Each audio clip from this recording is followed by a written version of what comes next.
नमस्कार, शिल्पाज रेसिपी मराठी खवय्येमध्ये तुम्हा सर्वांचे मनापासून खूप खूप स्वागत। आज आपण आपल्याला सकाळच्या घाईच्या वेळामध्ये बनवता येईल असा अतिशय सोपा आणि चविष्ट असा नाश्त्याचा पदार्थ बनवणार आहोत। चला तर मग लगेचच रेसिपीला सुरुवात करूया। सुरुवातीला आपण वाटण तयार करून घेऊयात। त्यासाठी इथे आपण 3 ते 4 हिरव्या मिरच्या, 7 ते 8 लसणाच्या पाकळ्या, थोडेसे अद्रक आणि अर्धा चमचा जिरे घेतलेले आहेत। आता आपण अगोदर हे वाटून घेऊयात। तर आपण मिरच्या, लसूण आणि अद्रक वाटून घेतलेले आहे। त्यानंतर इथे आपण 2 टोमॅटो घेतलेले आहेत। आता अगोदर आपण हे टोमॅटो कापून घेऊयात। आता टोमॅटो कापून झाल्यानंतर हे टोमॅटो आपल्याला या मिक्सरच्या भांड्यामध्ये टाकून घ्यायचे आहेत। आता हे टोमॅटो आपण मिक्सरला छान असे बारीक वाटून घेऊयात। तर इथे तुम्ही पाहू शकता आपले वाटण जे आहे ते तयार झालेले आहे। त्यानंतर इथे आपण एका बाउलमध्ये 1 कप स्वच्छ चाळलेले बेसन पीठ घेतलेले आहे। आता आपण या बेसन पिठामध्ये 2 चमचे तांदळाचे पीठ टाकून घेऊयात। त्यानंतर टाकूयात पाव चमचा हळद।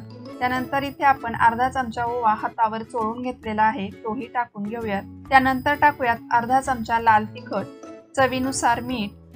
त्यानंतर इथे आपण 1 छोटा कांदा बारीक कापून घेतलेला आहे, तोही या बेसन पिठामध्ये टाकून घेऊयात।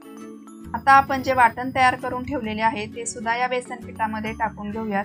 आता हे सर्व साहित्य आपण व्यवस्थित एकत्र करून घेऊयात आणि त्यानंतर आपल्याला जसे लागेल तसे थोडे थोडे पाणी घालून याचे आपल्याला घट्टसर असे मिश्रण तयार करून घ्यायचे आहे। हे मिश्रण आपल्याला खूप जास्त पातळही करायचे नाही आणि खूप जास्त घट्टही ठेवायचे नाही। तर इथे तुम्ही पाहू शकता आपण डोश्यासाठी जसे मिश्रण बनवतो अगदी तसेच मिश्रण आपण इथे तयार करून घेतलेले आहे। आता आपण सर्वात शेवटी या मिश्रणामध्ये कापलेली कोथिंबीर टाकून घेऊयात। कोथिंबीर आपल्याला या मिश्रणामध्ये व्यवस्थित मिक्स करून घ्यायची आहे। तर इथे कोथिंबीर मिश्रणामध्ये व्यवस्थित मिक्स झालेली आहे।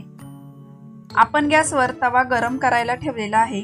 तवा व्यवस्थित गरम झाला की त्याच्यावरती 1 चमचा तेल सोडून घेऊयात। आता हे तेल आपल्याला या तव्यावरती व्यवस्थित पसरवून घ्यायचे आहे। त्यानंतर आपण जे मिश्रण बनवून ठेवलेले आहे ते या तव्यावरती सोडून घेऊयात। मिश्रण आपल्याला बाहेरून आतल्या साइडने अशा पद्धतीने टाकून घ्यायचे आहे। आता आपल्याला हे मिश्रण व्यवस्थित तव्यावरती पसरवून घ्यायचे आहे। हे ऑमलेट वरच्या साइडने थोडेसे कोरडे झाल्यानंतर आपण त्याच्यावरती 1 चमचा तेल सोडून घेऊया। गॅसची फ्लेम आपण लो टू मीडियमच ठेवलेली आहे।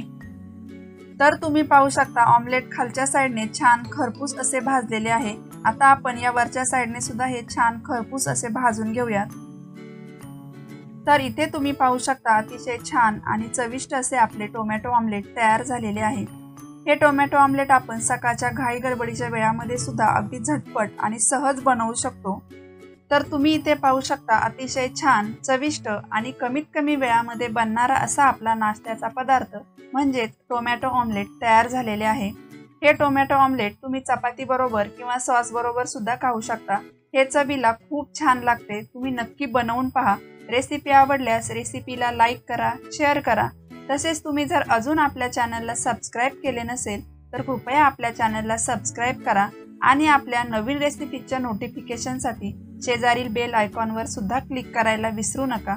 पुन्हा भेटूया अशाच एका नवीन रेसिपीसह। तोपर्यंत धन्यवाद।